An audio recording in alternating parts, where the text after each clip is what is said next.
বিদায় অনুষ্ঠান উপলক্ষে আজকে উপস্থিত আছেন অত্র প্রতিষ্ঠানের আমার মাথার তাজের সমতুল্য সম্মানিত শিক্ষক এবং শিক্ষিকা মহোদয়।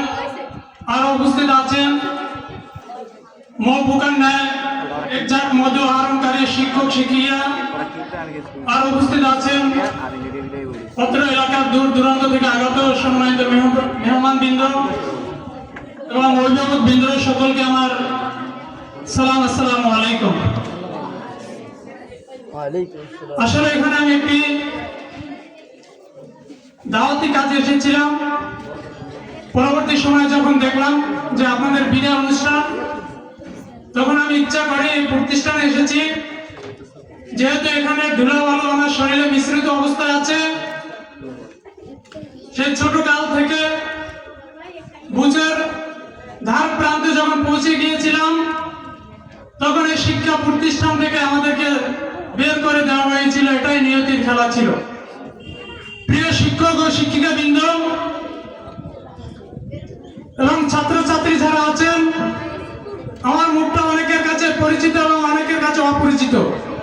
আপনাদের মতনই স্টুডেন্ট ছিলাম এখানে।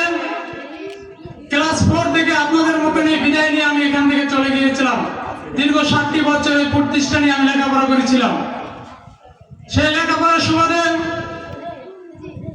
আপনাদের মতন অনেকে এসেছে, আবার অনেকে চলে গিয়েছে।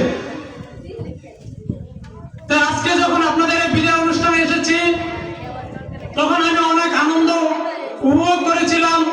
তার থেকেও যখন শুনতে পেয়েছি আমার অত্যন্ত শ্রদ্ধাভাজন টিচার আবুল বশর স্যার আপনাদের মাঝ থেকে বিদায় নিয়েছেন, তখন আমার মনের ভিতর অনেক কষ্ট জেগেছে। তাই প্রিয় ছাত্র ছাত্রীবৃন্দ এবং যারা পরীক্ষা দেবেন, আপনাদের সংক্ষেপে দু একটি কথা বলবো। যে আপনাদের শিক্ষক যারা আছে, আপনাদেরকে উপদেশমূলক অনেক কথা বলেছেন। আপনারা কিভাবে হলে যাবেন, হলে যেয়ে কিভাবে আপনারা আপনাদের মূল্যবান কোর্সের উত্তরগুলো দিবেন, সে দিক নির্দেশনামূলক